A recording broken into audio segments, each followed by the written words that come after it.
My nephew's laughter echoed as he called me the family wallet, a nickname my sister-in-law coined. They thought I was oblivious. I wasn't. I smiled, unlocked my phone, and silently canceled every bill I paid for them, starting with the dinner we were eating. This is where the story truly begins, and you won't want to miss the fallout. Make sure you're subscribed to see it through to the end. We're always curious. Where in the world are you all watching from today? Let us know in the comments. I was tired. That was the only word that could truly encompass the heaviness in my bones. It wasn't just the physical exhaustion of a 60-hour work week as a creative director, nor was it the lingering fatigue from the flu I had battled just 2 weeks prior. It was a deeper, spiritual kind of tired. It was the exhaustion of being the strong one, the reliable one, the one who never said no, because saying no felt like abandoning people who couldn't swim on their own. I sat at the head of the table at Le Jardin, the most expensive French bistro in the city. It was my 52nd birthday. The tablecloth was a crisp, blinding white, the silverware heavy and polished to a mirror finish. Across from me sat my brother, David, looking vaguely uncomfortable in a suit I had bought him for his last interview, an interview he hadn't gotten. Next to him was his wife, Monica, looking radiant and sharp, her fingers drumming on the stem of a wine glass filled with a vintage Pinot Noir that cost more than my first car payment. And then there was Leo, my 12-year-old nephew, currently ignoring his escargot to tap furiously on a brand-new tablet. A tablet I had purchased. "Happy birthday, Aubrey," Monica chirped, her voice pitching up in that performative way she used when she wanted the waiter to notice us. She raised her glass. "To another year of success. We are so proud of you." I smiled, though it didn't quite reach my eyes. "Thank you, Monica. It's nice to just sit down honestly." "Oh, I bet," she said, taking a sip. "David was saying you've been working late every night. You really should take a break. Maybe a trip. We were thinking of going to Cabo in the spring. Maybe you could maybe you could join us." The slip was subtle, barely a stutter, but I heard it. I always heard it. "Cabo sounds nice," David muttered, not meeting my eyes. He was attacking his steak with unnecessary ferocity. "But maybe we should let Aubrey relax tonight, moan." "I am relaxing," I said, taking a sip of water. My throat still felt raw from the flu. "I'm just happy to spend time with you all. It's been a while." "Well, we're happy to be here," Monica beamed. "And the food, exquisite. Leo, put the tablet down, honey. It's Aunt Aubrey's birthday." Leo sighed, the dramatic, world-ending sigh of a preteen, and slammed the cover of the tablet shut. He looked at me, his eyes bright with that unfiltered, dangerous honesty that only children possess. He didn't look malicious, just bored and filled with information he didn't have the filter to process. "Mom said you were paying," Leo said. "It wasn't a question." The table went quiet for a fraction of a second. Monica laughed, a tinkling, nervous sound. "Of course Aunt Aubrey is treating us, Leo. It's a celebration." "Yeah," Leo continued, grinning now, looking around the table for approval. "That's what you said in the car. You said we can order whatever cause Uncle David is broke, but Aunt Aubrey is the family wallet." The air left the room. It felt as if the entire restaurant had been vacuum sealed. I froze. My hand, halfway to my bread plate, hovered in midair. I looked at David. He turned a shade of crimson that matched the wine. I looked at Monica. Her smile didn't falter, but her eyes hardened, a flash of annoyance directed at her son, not for the sentiment, but for the timing. "Leo, that is a joke," Monica said quickly, reaching out to pat his arm. "We were just joking about how generous Aunt Aubrey is. You know how Mommy has silly nicknames." Leo looked confused. "But you said it on the phone to Grandma, too. You said, 'Don't worry about the tuition. The wallet is coming over for dinner. I'll grease the wheels.'" What does grease the wheels mean? Silence, absolute ringing silence. I looked at them, really looked at them. I saw David, shrinking into his collar, unable to defend me. I saw Monica, her mask slipping, revealing the calculation beneath the charm. And I saw Leo, innocent in his cruelty, merely repeating the gospel he had been raised on. They didn't see me. They didn't see Aubrey, the sister, the aunt, the woman who had worked herself into the ground to ensure they never felt the cold sting of poverty. They saw a resource, a utility, a wallet. Monica let out a breathless laugh, waving her hand dismissively. "Oh, kids, they say the darndest things, don't they? Aubrey, you know how much we appreciate you. Don't pay any attention to that." And she looked at David, and then, to my horror, they both chuckled. It was a nervous, "let's move past this" chuckle, but it was laughter nonetheless. They were laughing off the fact that my entire existence had been reduced to an ATM transaction. Something inside me, something that had been holding on tight for decades, finally snapped. It wasn't a loud snap. It was quiet, like a thread finally giving way under too much weight. The betrayal wasn't just in the name, it was in the laughter. It was worse than the diagnosis itself. My heart was hammering against my ribs, a frantic bird trapped in a cage, but my face remained perfectly smooth. I had spent 30 years in corporate boardrooms, negotiating with sharks who wanted to strip my department for parts. I knew how to wear a mask. "Of course," I said softly, my voice was steady. Eerie, even. Kids do say the funniest things. I picked up my fork and took a bite of the salad I hadn't tasted yet. It tasted like ash.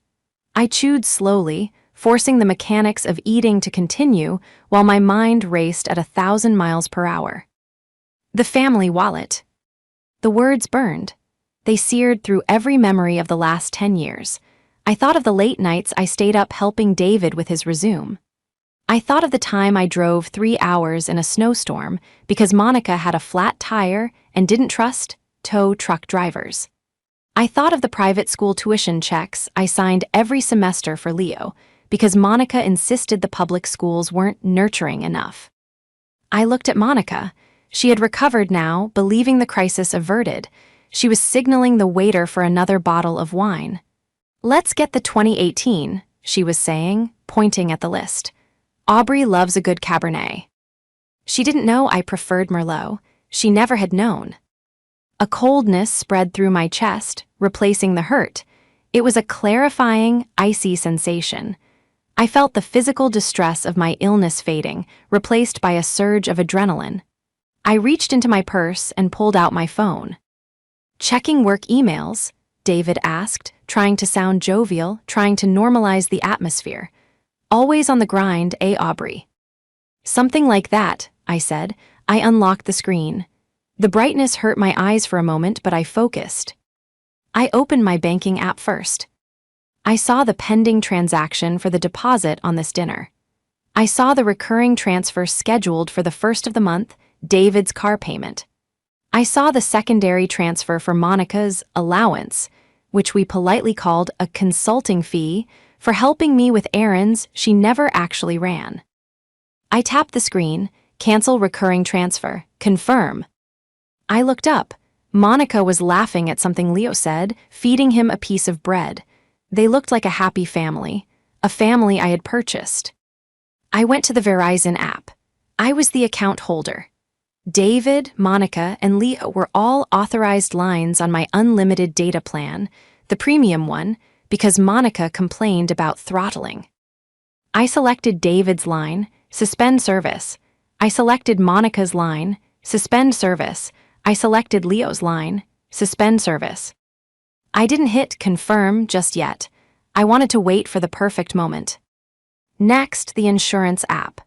The family SUV, a massive beast of a vehicle that Monica needed for safety, was under my name for the insurance discount, though they drove it.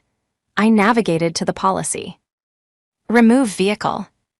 I worked silently, my thumb hovering over buttons that would dismantle their entire infrastructure.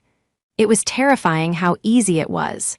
Years of building them up, decades of support, all controlled by a few pixels on a screen. "Are you okay, Aubrey?" Monica asked, pausing her monologue about her upcoming yoga retreat. "You seem quiet." "I'm just thinking," I said, offering her a small, tight smile, "about how right Leo is." "Oh, stop," she waved her hand. "He's a child, he doesn't understand finances." No, I said, my thumb hovering over the disconnect button on the streaming services bundle next. I think he understands them perfectly, better than any of us. Monica frowned, a flicker of unease passing over her face. She sensed a shift in the wind, but she couldn't identify the storm. She thought she was dealing with Aubrey the doormat, Aubrey the savior. But they had forgotten one crucial thing. A wallet is an inanimate object. It doesn't have feelings. But the person holding the wallet, she can choose to close it. To understand why this moment was so shattering, you have to understand the history. I am 12 years older than David. When our parents died in a car accident when I was 25 and he was 13, I didn't just become his sister. I became his mother, his father, and his bank. I dropped out of my master's program to work full-time so he wouldn't have to change schools. I paid for his college. I paid for his first apartment. When he met Monica, I paid for the engagement ring because he wanted it to be perfect, but didn't have the credit score. I had sacrificed my own relationships, my own dreams of travel, and even my own retirement savings in the early years just to make sure David had a soft landing. I told myself it was what family did. I told myself he would do the same for me. Then came Monica. Monica didn't work. She had a degree in art history that she never used, describing herself as a domestic curator. When they first married, she was sweet, deferential. She called me for advice on cooking, on decorating, but as the years went on, the sweetness calcified into expectation. She was a master of the backhanded compliment. "Oh, Aubrey, I love that blazer, it's so sensible. I could never wear off the rack, my skin is just too sensitive to synthetic blends." She was beautiful in a high-maintenance, polished way, hair always blown out, nails always done, clothes always brand new. And she was dangerous because she knew exactly where my weak spots were. She knew I felt guilty for being single and childless. She knew I viewed Leo as the child I never had. "Leo needs this camp," she would say, her eyes wide and pleading. "All his friends are going. I'd hate for him to feel left out just because David's commission check was low this month. You know how cruel kids can be." And I would write the check, always. Tonight, sitting across from her, the veil lifted. I watched her swirl that expensive wine I was paying for, and saw the predator beneath the foundation. She leaned in, lowering her voice conspiratorially. "So, Aubrey, about that Cabo trip. I was looking at villas, and there's one that has a private chef. It's a little over budget, but I figured since you've had such a good year at the agency." She trailed off, leaving the implication hanging there like a hook. She wasn't asking, she was informing me of the bill I would be receiving. "A private chef," I repeated, my voice flat. "Well, you know David has his dietary restrictions," she said smoothly, adjusting her diamond tennis bracelet, my Christmas gift to her 3 years ago. "And honestly, you look like you need the pampering. You look, well, tired, old tired." She smiled when she said it, as if she were doing me a favor by pointing out my exhaustion. That was Monica. She would insult you, pick your pocket, and make you thank her for the attention all in the same breath. She had spent years isolating David from his friends, making him dependent on her approval, and by extension, dependent on my money to buy that approval. I looked at David. He was staring at his plate, purposefully avoiding the conversation.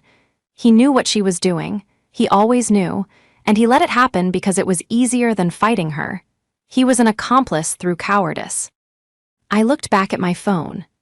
I had the cancel page for the credit card they were all authorized users on, the card currently sitting in the waiter's folder at the register to pay for this meal. Monica took a bite of her lobster. "So, what do you think, Cabo?" "I think," I said, tapping the screen to lock the card instantly, "that Cabo is lovely this time of year."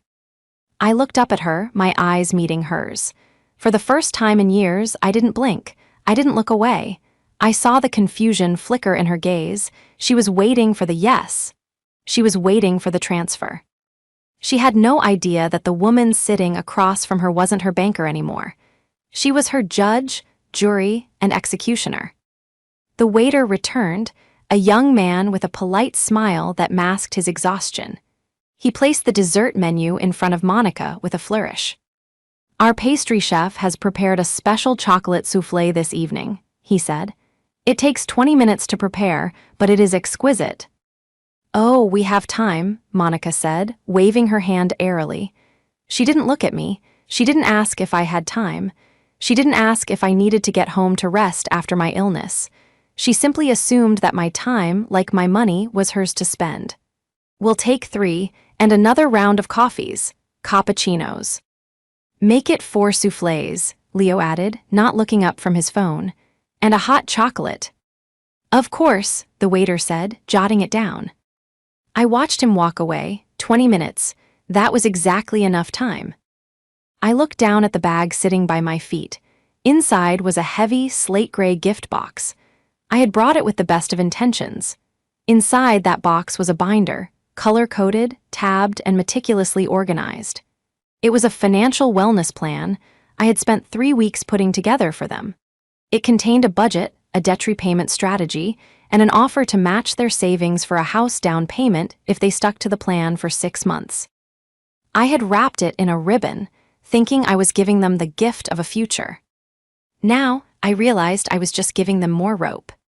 I reached down, unzipped my bag, and pulled out the permanent marker I kept for marking up proofs at the office. I slid the box onto my lap, hid. Den by the tablecloth. With steady hands, I took the ribbon off. I opened the box and pulled out the savings match offer certificate, a piece of paper worth $50,000 of my hard-earned money. I crumbled it into a tight ball and shoved it into my pocket. Then I closed the box. I took the marker and wrote 3 words on the smooth gray lid. The ink was black, bold, and final. "Figure it out." I put the marker away and placed the box back in my bag, ready for the drop. But I wasn't done tapping. I unlocked my phone again. The screen was my command center, and I was launching a silent nuclear strike. I navigated to the family plan for the streaming services: Netflix, Hulu, Disney+, HBO, Spotify Family. I saw the user profiles. Monica, David, Leo, the Queen, that was Monica's profile name on my Netflix account, a joke that suddenly felt nauseating. I didn't just sign out of devices. I changed the password to a random string of alphanumeric gibberish I would never remember. Then I canceled the subscription entirely. Netflix canceled, Hulu canceled, Spotify canceled. I imagined the silence that would fall over their house tomorrow. No music, no movies, just the sound of their own shallow conversations. Then I moved to the big one, the one that would hurt. Amazon Prime. I pulled up the order history. It was a scroll of gluttony: high-end espresso machine, designer yoga mats, a drone for Leo, a set of copper cookware, all ordered in the last month. All charged to the family household card, which auto-paid from my checking account. I went to Manage Household. I saw David and Monica listed as teens, essentially, adults with purchasing power but no responsibility. Remove adult Monica. Remove adult David. A warning popped up. Are you sure? This will remove their access to Prime benefits and the shared wallet immediately. I didn't hesitate. Confirm. I watched the names disappear from the list. It was cleaner now, just me. I checked the time. 5 minutes had passed. "Aubrey, you're being dreadfully boring tonight," Monica said, leaning back and stretching her arms. "Put the phone away. We're celebrating you. Oh, did I tell you? I found this amazing interior designer for the living room. I was thinking we could put the consultation fee on the card just to get the ball rolling. It's only $500. "Only $500, I repeated. My voice was a monotone hum. "Ideally, we'd do the remodel before the holidays," she continued, oblivious. "I want to host Christmas this year, but obviously I can't do it with the current drapes. They're tragic." "Tragic," I echoed. I opened my email. I found the confirmation for the car insurance policy I had adjusted earlier. But I needed to go further. I opened the app for the toll road pass, the Easy Pass transponder that was stuck to the windshield of their SUV. The one I refilled automatically whenever it hit 0. Report transponder lost stolen. Deactivate immediately. The next time they drove through a toll booth, the arm wouldn't lift. Or worse, they'd breeze through and rack up fines they couldn't pay. I looked at David. He was picking at his cuticles, looking anxious. He knew something was wrong. He was my brother. He knew my silences. He knew the difference between a tired silence and a calculating silence. "Aubrey," he said quietly, "is everything okay at work? You seem distant." "Work is fine, David," I said, looking him dead in the eye. "Work is the one place where people actually do what they're paid to do." He flinched. He knew, but he was too afraid of Monica to ask the follow-up question. I had one last app to open, my estate planning portal. I had a revocable living trust. David was the primary beneficiary. If I died tomorrow, he got the house, the retirement accounts, the life insurance, everything. I logged in with Face ID. I navigated to beneficiaries. Edit. I deleted David's name. The screen asked for a new beneficiary. I paused. I didn't have anyone else. No secret lover, no children, just me. I typed in the name of the animal shelter where I had adopted my cat 3 years ago. Paws and Claws Rescue Foundation. Percentage, 100%. Save changes. It was done. I was worth more dead than alive to them 10 minutes ago. Now, I was worth nothing to them either way. I slipped the phone into my purse. The soufflés were still 15 minutes away. "I need to use the restroom," I said, standing up. I grabbed my purse. "Hurry back," Monica chirped. "Don't want the chocolate to fall." I picked up the gray box from the floor. "Oh, is that for us?" Leo asked, eyeing the box greedily. "Is it the PS5? "No, Leo," I said, my voice incredibly calm. "It's something much more valuable." I walked around the table. I placed the box directly in the center, right between the salt shaker and the expensive bottle of wine. The words "figure it out" faced David. "I'm not going to the restroom," I said. Monica frowned, her wine glass halt. Ing halfway to her mouth. "What?" "I'm leaving," I said. "But dessert," Monica sputtered. "And the bill, you haven't paid the bill." I smiled. It was the first genuine smile I had worn all night. It felt sharp. "No," I said, "I haven't." I turned on my heel and walked toward the exit. I didn't run. I didn't look back. I heard Monica's voice rise in a confused, shrill pitch. "Aubrey, Aubrey," but I kept walking. I walked past the host stand, out the heavy oak doors, and into the cool night air. I felt lighter, 50 pounds lighter. I sat in my car in the parking lot, the engine idling. I wasn't leaving yet. I needed to see it. I needed to witness the moment the reality hit them, even if it was just from a distance. I had parked across the street, with a clear view of the restaurant's large front windows. I could see their table. I saw Monica gesturing wildly, pointing at the door I had just exited. I saw David with his head in his hands. Leo was poking the box I had left. Then the waiter arrived. He was holding the black leather folder with the bill. He placed it on the table. I watched Monica pick it up. She didn't even look at it. She just pulled out the credit card, the platinum card that had my name on the front and her name as an authorized user. She handed it to the waiter with a dismissive flick of her wrist. I checked my phone. The notification came through instantly from my banking app. Transaction declined. Lejardin. Amount, $487.50. Reason, card locked by user. I watched the waiter walk to the terminal at the server station. He swiped. He paused. He frowned. He swiped again. He looked at the card, wiped the strip on his apron, and swiped a third time. He walked back to the table. I couldn't hear the words, but I knew the script.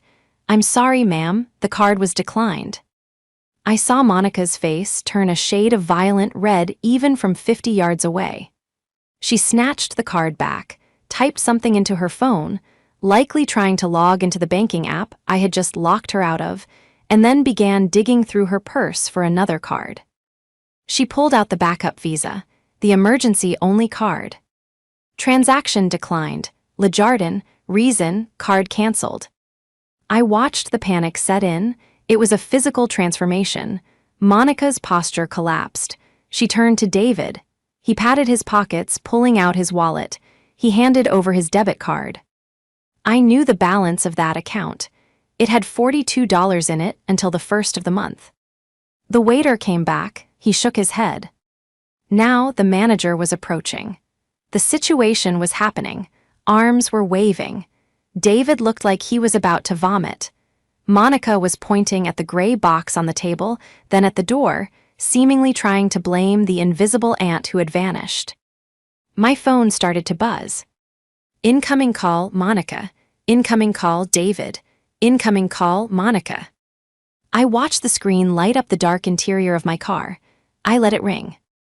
Then a text from Monica. What the hell is going on? CARDS aren't working. Come back and pay this bill now. This is embarrassing. Another text. AUBREY, answer your phone. They are threatening to call the police. I laughed. A dry, harsh sound. The police? For a dinner bill? No, they would just take their information and mail them a summons or make them wash dishes. Or, more likely, Monica would have to call her mother, a woman she despised, to wire them money. I put the car in drive.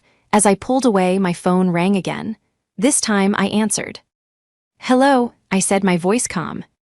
Aubrey, Monica screamed. It was a guttural, feral sound. Have you lost your mind?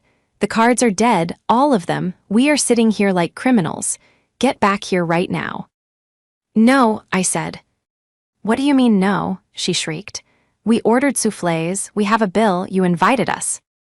Actually, I corrected her, you invited yourselves, and as for the cards, the family wallet is closed, Monica, permanently. What are you talking about? She was hyperventilating now. Is this about the joke, the stupid joke Leo made? You're ruining your own birthday over a joke. It wasn't a joke, I said. It was the truth, and the truth is expensive. David is crying, Aubrey. Crying? How could you do this to your brother? Tell David to open the box, I said.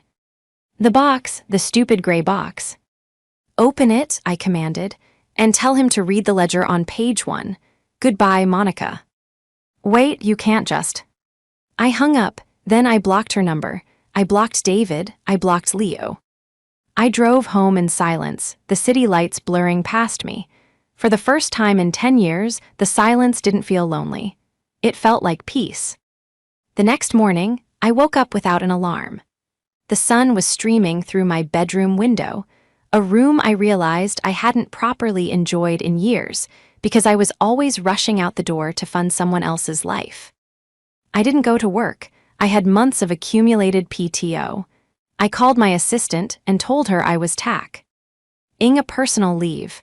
Emergency family sabbatical, I called it. Then the real work began. I sat at my dining room table, a cup of coffee in hand, and opened my laptop. It was time to do the forensic accounting I should have done 5 years ago. I had hired a private investigator forensic accountant named Mr. Henderson earlier that morning. I sent him the authorization to dig into the public records associated with David and Monica, and I gave him access to the joint accounts I had just closed to trace where the money had actually gone. By noon, the preliminary report was in my inbox. It was worse than I thought.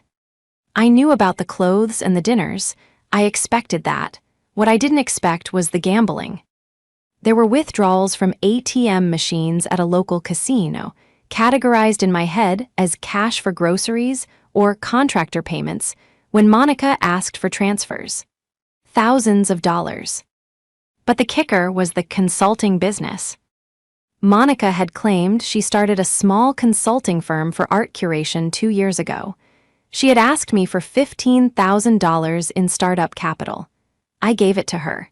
She said she wasn't making a profit yet, which is why she couldn't contribute to the household. Mr. Henderson found the business registration. It existed, but he also found a secondary bank account linked to it. The account had a balance of $40,000. She wasn't broke. She was hoarding money, my money, in a secret escape fund while pleading poverty to get me to pay for Leo's braces. She was siphoning my generosity to build her own golden parachute. My doorbell rang. I checked the security camera feed on my phone. It was David. He looked awful. His suit was rumpled, likely slept in. His eyes were red. He was alone. I debated ignoring him, but the anger in my chest needed an outlet. I needed him to see the evidence. I walked to the door and opened it.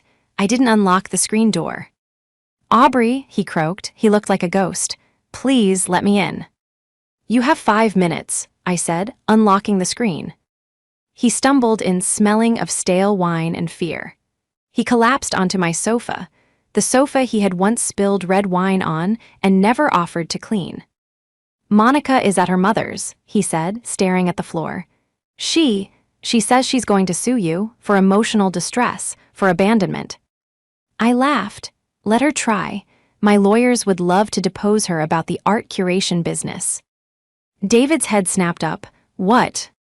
"You don't know?" I asked, walking to the table and picking up the printout Mr. Henderson had sent. "Of course you don't. She plays you just as hard as she plays me, David.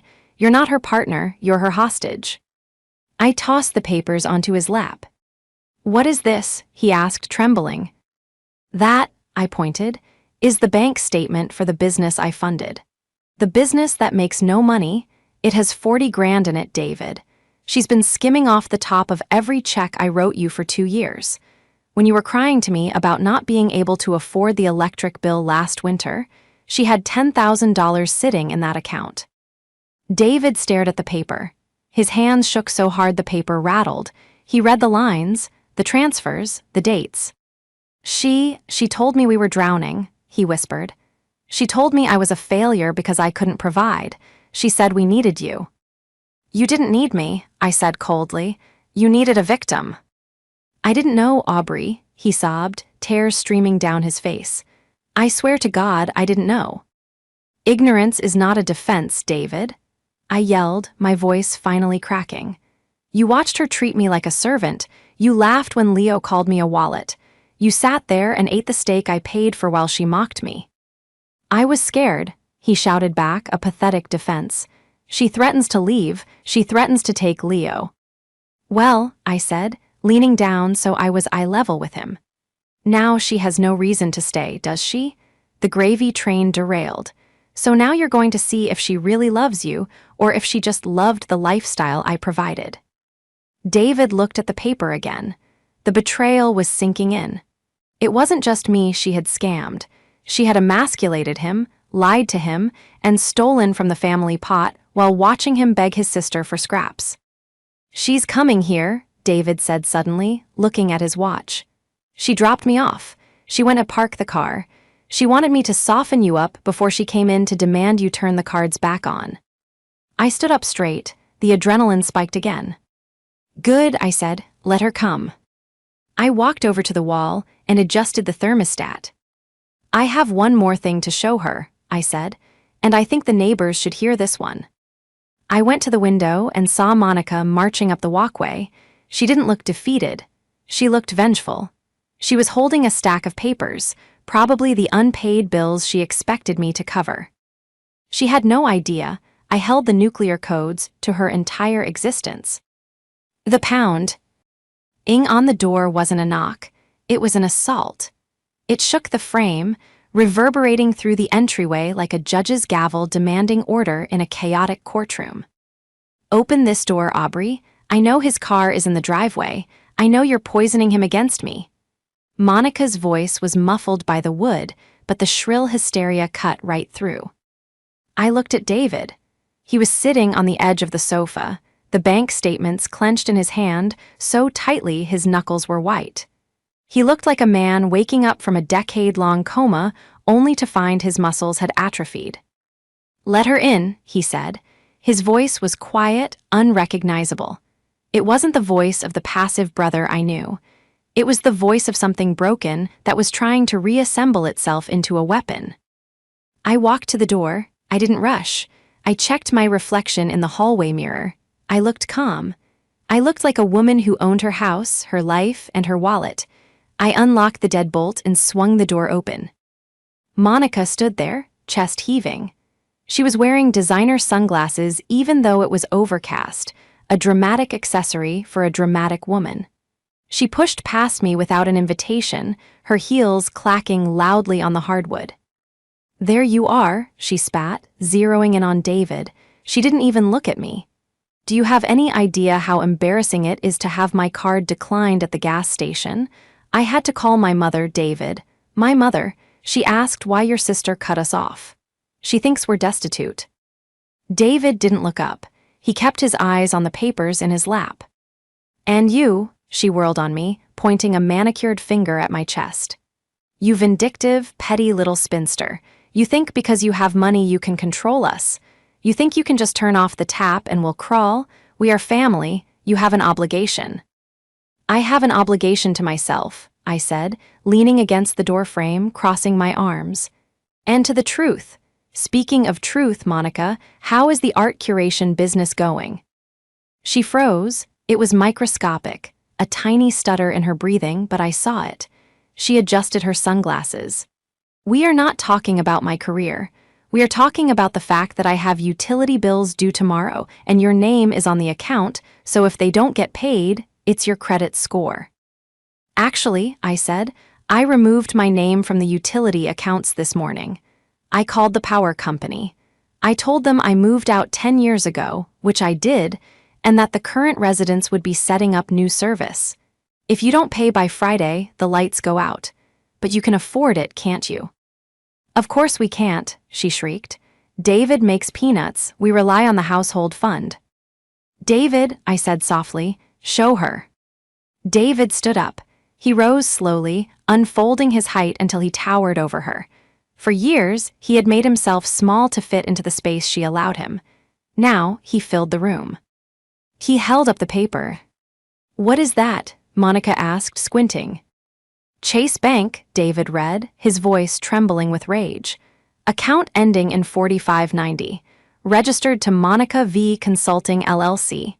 Balance, $42,350. Monica's face went white. The color drained out of her so fast I thought she might faint. She snatched the sunglasses off her face, her eyes darting between me and David. Where did you get that? That's private, that's illegal." "It's forensic accounting," I said. "And since I funded the startup capital, I have every right to see the books. You stole from us, Monica.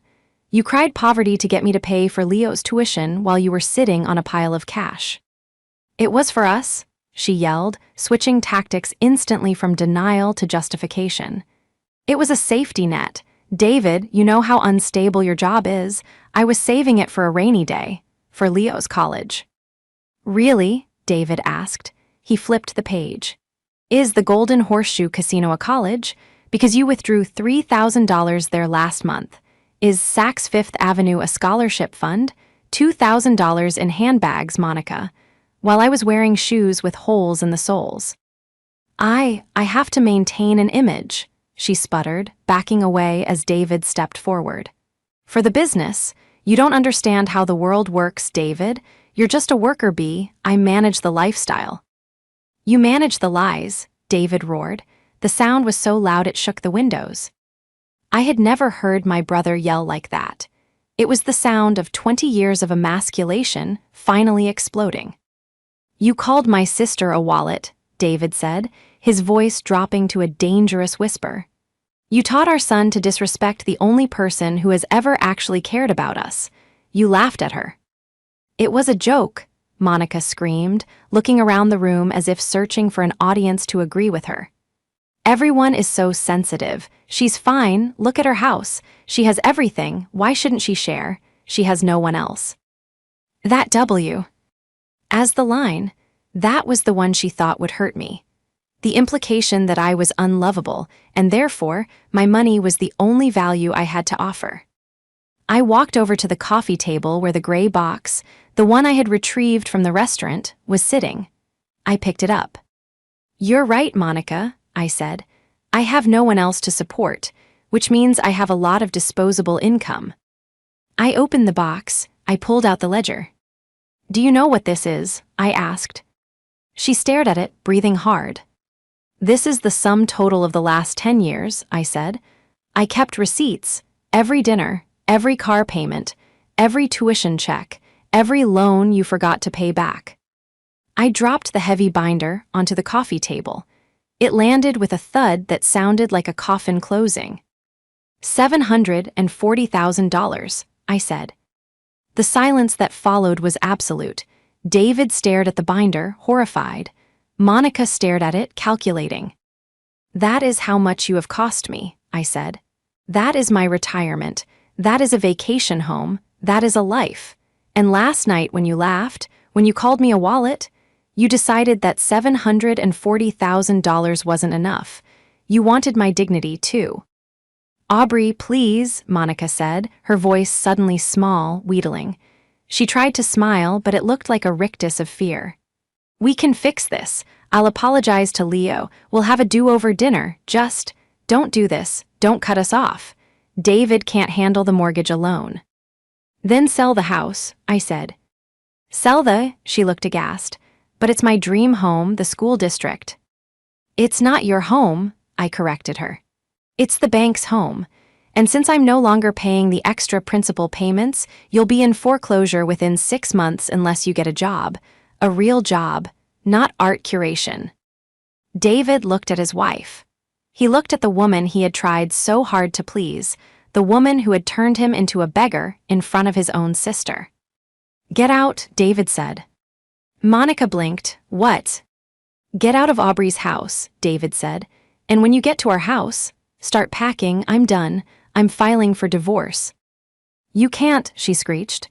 I'll take everything. I'll take Leo. You have $40,000 in a secret account, David said, his voice cold. And I have proof of financial infidelity, gambling, and fraud. You won't get a dime. And as for Leo, a judge is going to love hearing about how you used his tuition money for blackjack. Monica looked at me. She looked for the weakness, the soft heart, the Aunt Aubrey who always caved. She found only stone. You heard him, I said, pointing to the door. Figure it out. She let out a sound of pure frustration, a scream that was half tantrum, half defeat. She stomped to the door, threw it open, and marched out. But the show wasn't over. My neighbors, Mrs. Gable and Mr. Henderson, ironically, no relation to the pie, were out gardening. They stopped. They watched. Monica, realizing she had an audience, tried to regain her composure, but tripped on the bottom step, stumbling onto the concrete. She scrambled up, her sunglasses askew, and ran to her car. She peeled out of the driveway, tires screeching, leaving a cloud of exhaust and the ruin of her marriage behind her. I stood in the doorway and watched her go. I took a deep breath of the fresh air. It smelled like rain. It smelled like freedom. The fallout was swift, brutal, and entirely necessary. David didn't go back to the house that night. He stayed in my guest room for 3 weeks. For the first time in 20 years, we were just brother and sister. No transactions, no begging. Just coffee in the morning and long talks in the evening where we deconstructed the toxic architecture of his marriage. The divorce was ugly, as predicted. Monica tried to play the victim. She went on Facebook and wrote long, vague posts about betrayal and toxic in-laws. She tried to rally the family friends. But I had the receipts, literally. When her lawyer tried to claim spousal support based on David's income, my lawyer, a shark I hired to represent David as a final gift, presented the forensic accounting of her secret fund and the gambling debts. The judge was not amused. Monica didn't get alimony. She got a lecture on fiscal responsibility.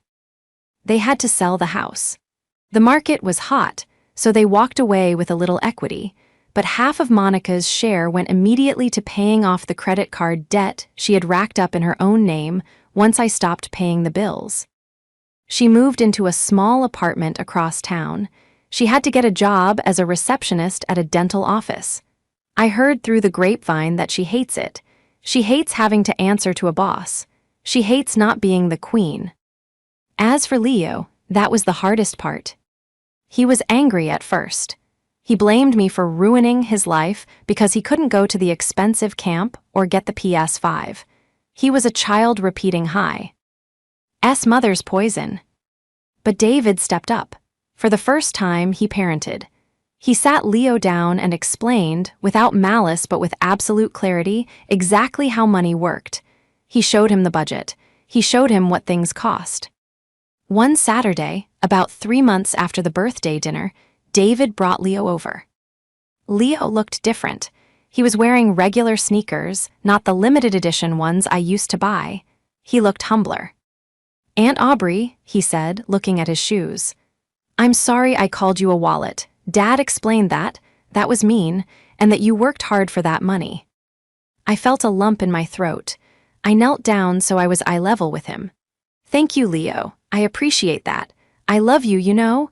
I didn't stop paying because I stopped loving you.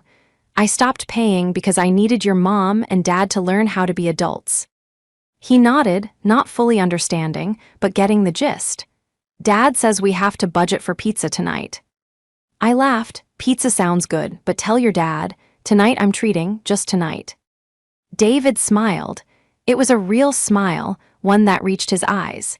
He looked 10 years younger without the weight of Monica's expectations crushing him. I didn't fully reopen the Bank of Aubrey. David pays his own rent now. He pays his own car insurance. He drives a used sedan, not a luxury SUV, but he has his dignity back.